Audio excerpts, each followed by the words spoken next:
Bienvenidos a Explorando la Palabra, un estudio bíblico donde examinamos las Escrituras versículo por versículo para comprender mejor la verdad de Dios y aplicarla a nuestra vida diaria.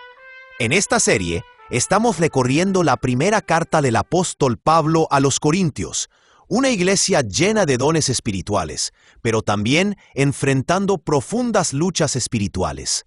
En esta carta, Pablo responde a divisiones dentro de la iglesia, problemas morales, confusión doctrinal y preguntas muy prácticas sobre cómo vivir la vida cristiana en medio de una cultura que muchas veces se opone al Evangelio. A través de sus palabras, descubrimos que el mensaje de la cruz no solo salva, sino que también transforma nuestra manera de pensar, de vivir y de relacionarnos unos con otros.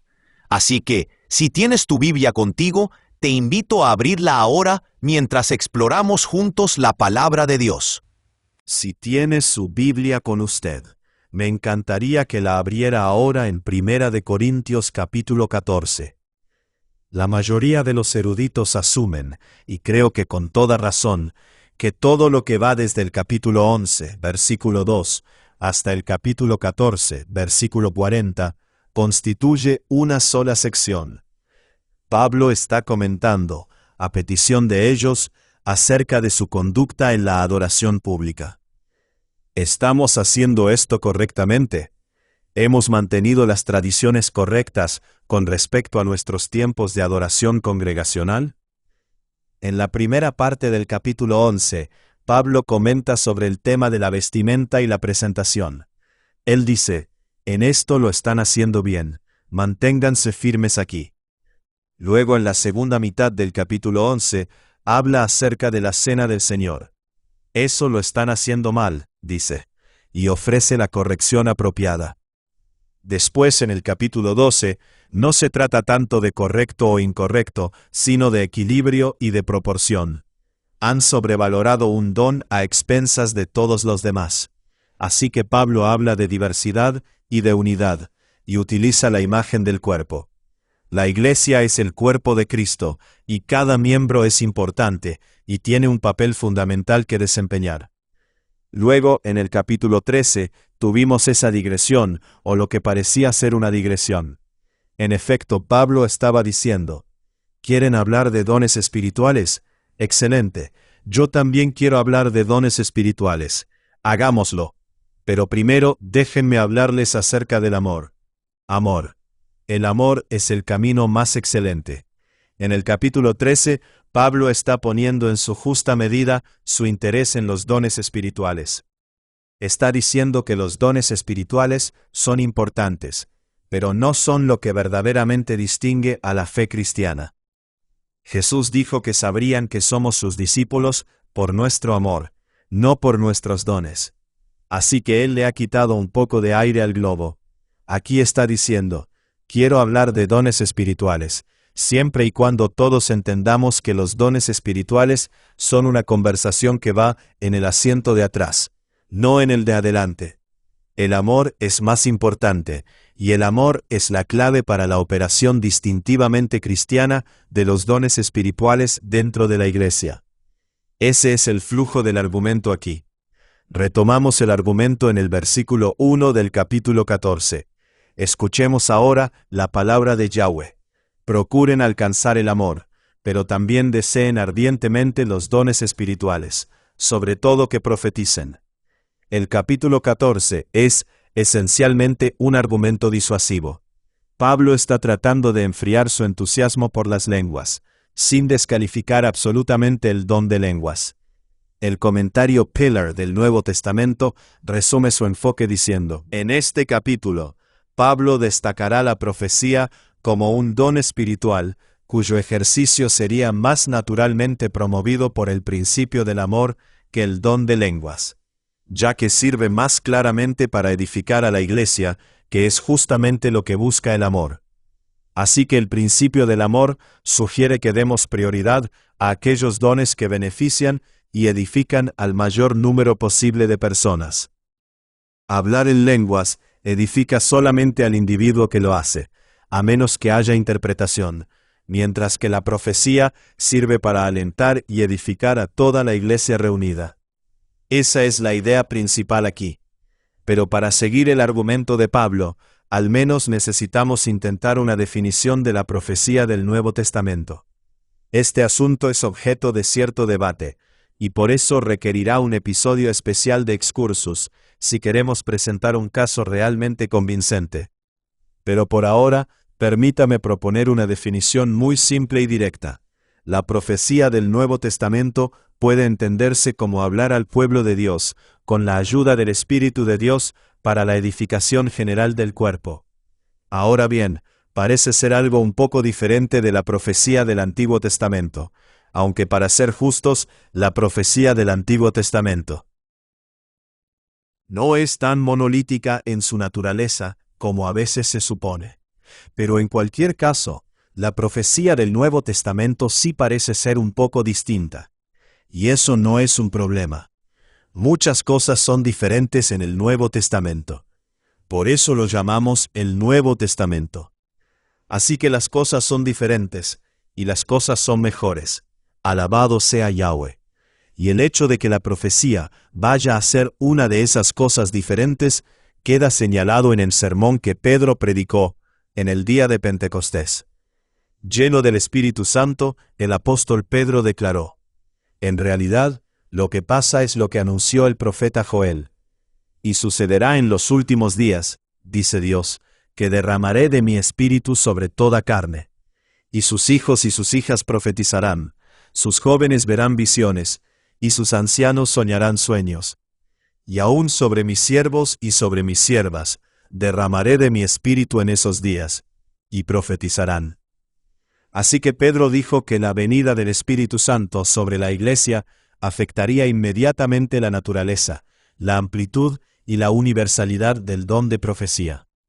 Lo que en la iglesia del Antiguo Testamento era raro y ocasional, llegaría a ser, en algún sentido, general y universal dentro de la iglesia del Nuevo Testamento. Hijos e hijas, jóvenes y ancianos, humildes y encumbrados, todos profetizarán. Hechos capítulo 2, versículo 18. Eso está en la Biblia. Así que creo que estamos pisando terreno muy firme cuando decimos que la palabra profecía en el Nuevo Testamento llega a significar algo más general de lo que significaba en el Antiguo Testamento. Es algo característico de la iglesia creyente en su conjunto. Llenos del Espíritu, nos hablamos unos a otros de maneras que conducen a la vida, a la salud, al crecimiento y a la renovación. Alabado sea Yahweh. Esa es la categoría de don espiritual que Pablo está elevando por encima del don de lenguas. Iremos ampliando esta definición a medida que avanzamos por el texto. En el versículo 2, Pablo dice: porque el que habla en lenguas no habla a los hombres, sino a Dios, pues nadie lo entiende, sino que en su espíritu habla misterios. Pero el que profetiza habla a los hombres para edificación, exhortación y consolación. El que habla en lenguas, a sí mismo se edifica, pero el que profetiza edifica a la iglesia.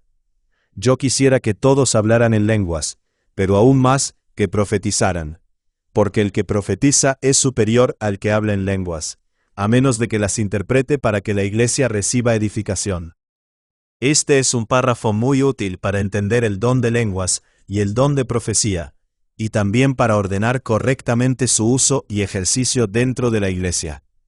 Pablo dice, en primer lugar, que la persona que habla en lengua no habla a los hombres sino a Dios, ya que nadie la entiende. De modo que, desde el principio, esto sí parece sugerir que las lenguas habladas en Corinto eran de un tipo ligeramente distinto a las que hablaron los discípulos en el día de Pentecostés. En el día de Pentecostés, la gente sí entendía. Estaban asombrados. Decían: ¿cómo es que oímos hablar cada uno de nosotros en nuestra propia lengua en la que hemos nacido?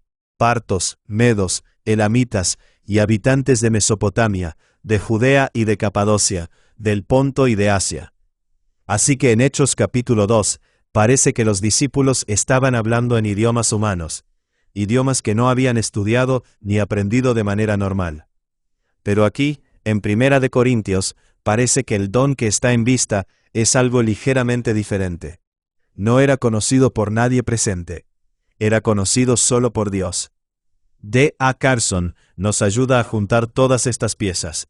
Él dice, considerándolo todo, la evidencia favorece la idea de que Pablo pensaba que el don de lenguas era un don de idiomas reales, es decir, idiomas cognoscibles, ya fueran de hombres o de ángeles. Así que, tanto en Hechos capítulo 2, como aquí en Corinto, las lenguas que se hablaban eran idiomas reales, lo que significa que no era simplemente una jerigonza extática. Tenía contenido y era inteligible, ya fuera para hombres o para ángeles. Sin embargo, el punto principal para Pablo es que sin importar qué tipo de lenguas estés hablando, si no hay nadie presente en el servicio que pueda interpretar, entonces eso no tiene valor para el grupo en su conjunto. La profecía, en cambio, es una forma de discurso espiritual que puede beneficiar a todo el grupo porque es inteligible. Puede edificar a las personas, puede animarlas y puede consolarlas. Y por cierto, eso nos ayuda a desarrollar nuestra definición de profecía. ¿No es así?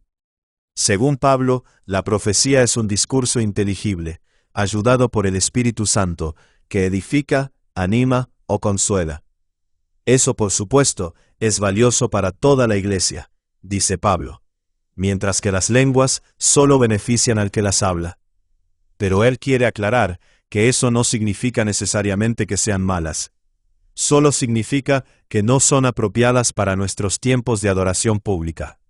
No hay nada malo en un don que solo beneficia al individuo y que debe ejercerse en privado. El don del celibato es para el individuo, y no tiene una conexión evidente con la reunión congregacional de la iglesia para adorar. Pero eso no significa que no tenga valor. Esto no se trata de bueno o malo. Esto se trata de tiempo y lugar. Las lenguas, dice Pablo, pueden ser una bendición para la persona que adora en privado, pero a menos que haya interpretación inteligible, no tienen lugar ni propósito dentro de vuestros tiempos de adoración congregacional. Pablo continúa desarrollando esa idea en el versículo 6. Ahora bien, hermanos, si yo voy a ustedes hablando en lenguas, ¿de qué provecho les seré, a menos de que les hable por medio de revelación, o de conocimiento, o de profecía, o de enseñanza? Aún las cosas inanimadas, como la flauta o el arpa, al producir un sonido, si no dan con distinción los sonidos, ¿cómo se sabrá lo que se toca en la flauta o en el arpa? Porque si la trompeta da un sonido incierto, ¿quién se preparará para la batalla? Así también ustedes, a menos de que con la boca pronuncien palabras inteligibles, ¿cómo se sabrá lo que dicen? Pues hablarán al aire. Hay quizás muchas variedades de idiomas en el mundo, y ninguno carece de significado. Pues si yo no sé el significado de las palabras, seré para el que habla un extranjero, y el que habla será un extranjero para mí. Así también ustedes, puesto que anhelan dones espirituales, procuren abundar en ellos para la edificación de la iglesia. Hablar en lenguas, si no es interpretado, no hace nada para mover, motivar o edificar al cuerpo de Cristo. Es solo ruido, dice Pablo, y lejos de construir comunidad, en realidad nos convierte en extraños y forasteros unos para otros. Así que me alegra que estén deseosos de manifestaciones del Espíritu. Pero quiero que aspiren a aquellas manifestaciones que edifican al cuerpo en su conjunto. Versículo 13. Por tanto, el que habla en lenguas, pida en oración para que pueda interpretar. Porque si yo oro en lenguas, mi espíritu ora, pero mi entendimiento queda sin fruto. Entonces, ¿qué? Oraré con el espíritu, pero también oraré con el entendimiento. Cantaré con el espíritu, pero también cantaré con el entendimiento.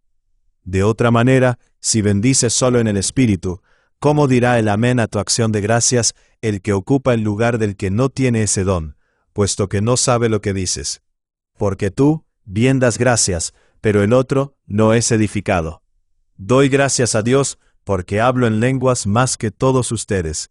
Sin embargo, en la iglesia prefiero hablar 5 palabras con mi entendimiento, para instruir también a otros. antes que 10.000 palabras en lenguas. El énfasis aquí, evidentemente, está en la inteligibilidad y en la mutualidad.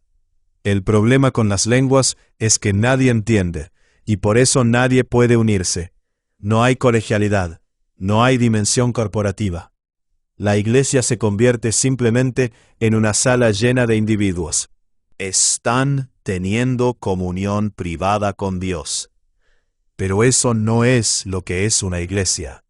En la iglesia tenemos una dimensión vertical y una dimensión horizontal. Esa es una característica de una iglesia auténticamente guiada por el Espíritu. En Efesios capítulo 5, versículos 18 al 19, Pablo dice: «Y no se embriaguen con vino, en lo cual hay disolución, sino sean llenos del Espíritu. Hablen entre ustedes con salmos, himnos y cantos espirituales, cantando y alabando con su corazón a Yahweh». ¿Lo oye? Hay una dimensión vertical y una dimensión horizontal, pero hablar en lenguas corta de raíz todo ese proceso. Nadie puede decir amén porque no tiene la menor idea de lo que usted está diciendo. Así que, ya sea que esté cantando o esté orando, hágalo en un idioma que todos puedan entender. Eso es lo que es la iglesia. Versículo 20. Hermanos, no sean niños en la manera de pensar. Más bien, sean niños en la malicia, pero en la manera de pensar sean maduros. En la ley está escrito: «Por hombres de lenguas extrañas y por boca de extraños hablaré a este pueblo, y ni aun así me escucharán», dice Yahweh. Así que las lenguas son una señal, no para los que creen, sino para los incrédulos. Pero la profecía es una señal, no para los incrédulos, sino para los creyentes. Por tanto, si toda la iglesia se reúne y todos hablan en lenguas, y entran algunos sin ese don, o que son incrédulos, ¿no dirán que ustedes están locos? Pero si todos profetizan y entra un incrédulo o uno sin ese don, por todos será convencido, por todos será juzgado.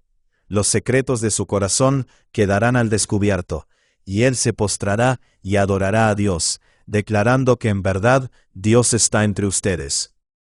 Aquí Pablo dice algo muy interesante. Los está reprendiendo. Dice que tienen una perspectiva muy inmadura sobre las lenguas. Ni siquiera parecen entender lo que son.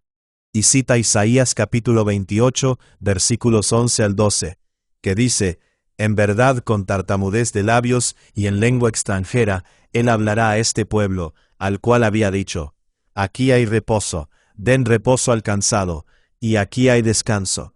Pero no quisieron escuchar. J. Alec Motyer, en su magnífico comentario sobre Isaías, explica lo que significa este pasaje. Él dice: «Pase lo que pase, Dios hablará, pero cuando se rechaza la sencilla inteligibilidad de la palabra de Dios, su juicio cae sobre su pueblo profesante en forma de lo ininteligible». ¿Está oyendo eso? En Isaías, oír la palabra de Yahweh por medio de personas de labios extraños es una señal de juicio. Es Dios diciendo: ya que no van a escuchar mi palabra predicada de manera directa, voy a hablarles en un idioma que no podrán entender. Voy a esconderles la palabra, porque de todos modos nunca escuchan. Entonces, ¿por qué en el mundo, dice Pablo, estarían tan ansiosos por ese sonido en sus reuniones públicas? Sería casi como celebrar el juicio sobre ustedes mismos. Las lenguas, dice Pablo, son una señal para los incrédulos. Es Dios diciéndoles que el juicio viene porque desprecian la palabra de Dios. Pero como la iglesia está compuesta por personas que se deleitan en la palabra de Dios, entonces las lenguas no son realmente apropiadas allí. Nosotros necesitamos un discurso lleno del Espíritu, inteligente, que convenza, corrija, edifique y anime. Eso será útil para los creyentes reunidos, y también llevará a la conversión de los incrédulos. Ellos oirán la verdad, se arrepentirán y por la gracia de Dios escaparán del juicio que viene. Versículo 26.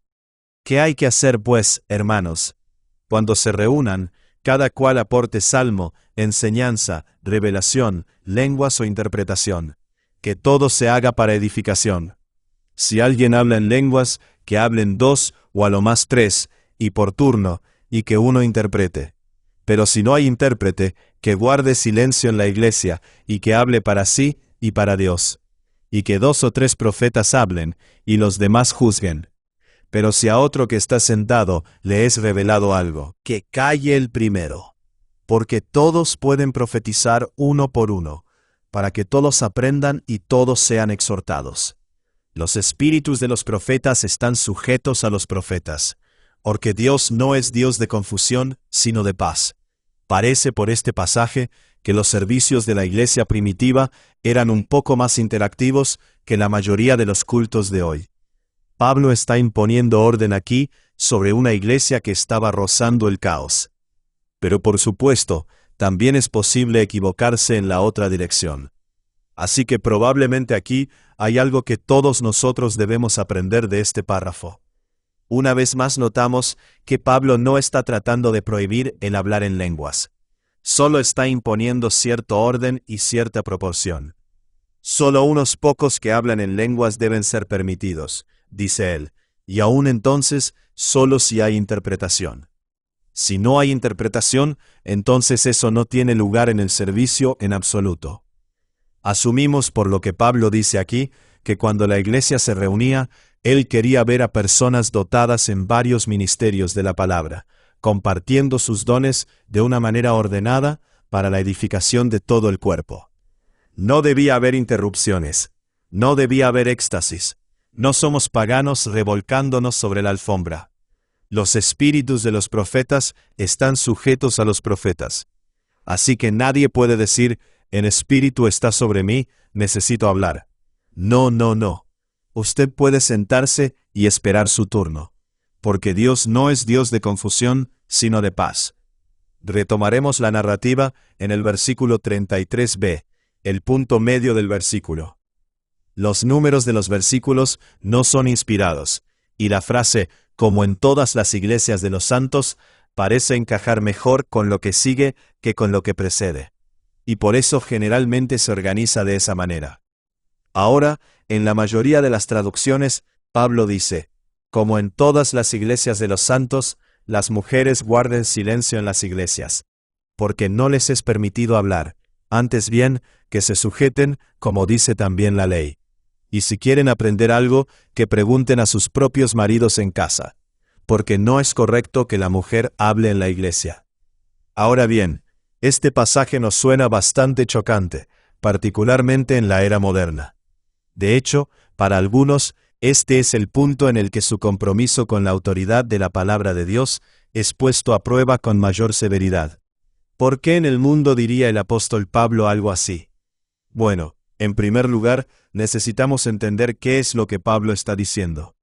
No parece estar prohibiendo completamente que las mujeres hablen en la iglesia. Después de todo, anteriormente en esta discusión, anteriormente en esta sección de la carta, en el capítulo 11, él asume que las mujeres oran y profetizan en la iglesia, siempre que no parezcan estar usurpando la autoridad de sus maridos. Entonces, ¿qué está comunicando aquí Pablo? Andreas y Margaret Kostenberger son de mucha ayuda en este punto. Ellos dicen, la situación que mejor encaja con el adjetivo vergonzoso es aquella en la que las esposas desafían la convención, al avergonzar públicamente a sus maridos por medio de su hablar. Específicamente en este contexto, es probable que Pablo tenga en mente a una esposa que se une al proceso de evaluar lo que se está diciendo durante el examen congregacional de la profecía, según el versículo 29 del capítulo 14. Al hacerlo, comprometen la autoridad de su marido sobre ellas, y parecen socavar el buen orden del hogar. D.A. Carson adopta un enfoque parecido. Él dice, las mujeres, por supuesto, pueden participar en ese profetizar. Lo que no pueden hacer es participar en la evaluación oral de esas profecías. En ese contexto no se les permite hablar. Así que juntando todo eso, Pablo parece estar imaginando un servicio en el que una variedad de cosas pueden ser dichas por una variedad de personas, incluidas mujeres. Sin embargo, en algún momento hay un discernimiento oficial, según el versículo 29. Y los demás juzguen lo que se dice. En la mayoría de las interpretaciones, esto lo harían los ancianos, aunque algunos eruditos argumentan que sería toda la membresía masculina adulta. Pero en cualquier caso, durante este proceso de discernimiento, las mujeres deben abstenerse. No deben hacer declaraciones autoritativas acerca de si determinadas profecías estaban o no fuera de lugar. Eso sería vergonzoso. Eso sería una contradicción del orden creado, conforme a la preocupación de Pablo en el capítulo 11. Versículo 36. ¿Acaso la palabra de Dios salió de ustedes o solo a ustedes ha llegado? Si alguien piensa que es profeta o espiritual, reconozca que lo que les escribo es mandamiento del Señor. Pero si alguien no reconoce esto, él no es reconocido. Los comentaristas debaten aquí si Pablo está reprendiendo a las mujeres en Corinto o a la iglesia en su conjunto. Considerándolo todo, parece preferible entender que está reprendiendo a la iglesia en general. Está afirmando su autoridad sobre la iglesia entera. Está diciendo: ¿son ustedes la fuente del evangelio apostólico o lo soy yo? ¿Son ustedes la única iglesia del mundo o hay muchas iglesias? ¿Tienen ustedes el derecho de establecer sus propias reglas o todos necesitamos someternos a los mismos principios generales? Ese parece ser el sentido del pasaje. Ahora, si tenemos razón al asumir que había algunas mujeres en Corinto que estaban argumentando a favor de una relajación total de todas las distinciones con respecto al género, como supusimos en el capítulo 11, entonces, mientras Pablo reprende a la iglesia entera, por supuesto también está hablando específicamente a esas mujeres. No vamos a introducir cambios extraños aquí en Corinto, como si esta fuera la única iglesia del planeta. No, por supuesto que no. No serán los caprichos de unos pocos los que dicten este asunto.